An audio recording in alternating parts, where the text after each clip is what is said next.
बातमी उल्हासनगरात नाल्यावरील पूल जो आहे तो कोसळलाय। पूल कोसळतानाची ही घटना जी आहे सीसीटीव्ही कॅमेऱ्यात कैद झाली आहे। 500 पेक्षा जास्त घरांचा येण्या जाण्याचा हा मार्ग आहे आणि तो आता बंद झालाय।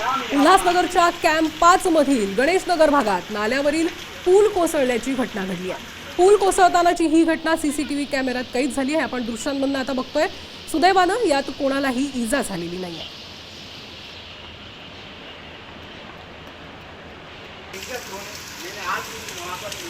तर उल्हासनगरात नाल्यावरील पूल कोसळलेला आहे आणि पूल कोसळतानाची जी दृश्य आहेत ती सीसीटीव्ही कॅमेऱ्यात कैद झाली की कशा प्रकारे हा पूल कोसळला।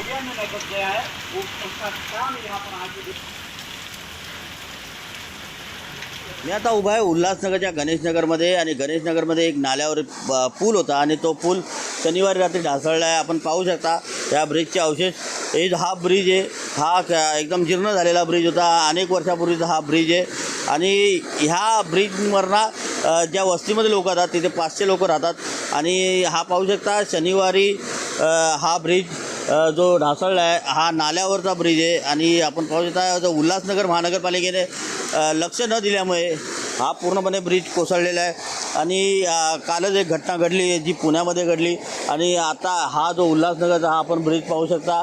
या ब्रिजवरनं इथं एका वस्तीमध्ये लोक जातात, त्या वस्तीमध्ये 500 लोक राहतात आणि हा परिसर आहे गणेशनगर। या गणेशनगरमध्ये ही घटना घडलेली आहे। शनिवारी रात्री हा ब्रिज ढासळला आणि त्यामुळे कुठेतरी जीवितहानी झाली नसली तरी महानगरपालिकेचं जे दुर्लक्ष आहे हे दिसून येते आणि अशी मोठी घटना म्हणजे ह्या ब्रिजवरनं कोणी जात असतं तर या नाळ्यामधनं वाहून गेलं असतं।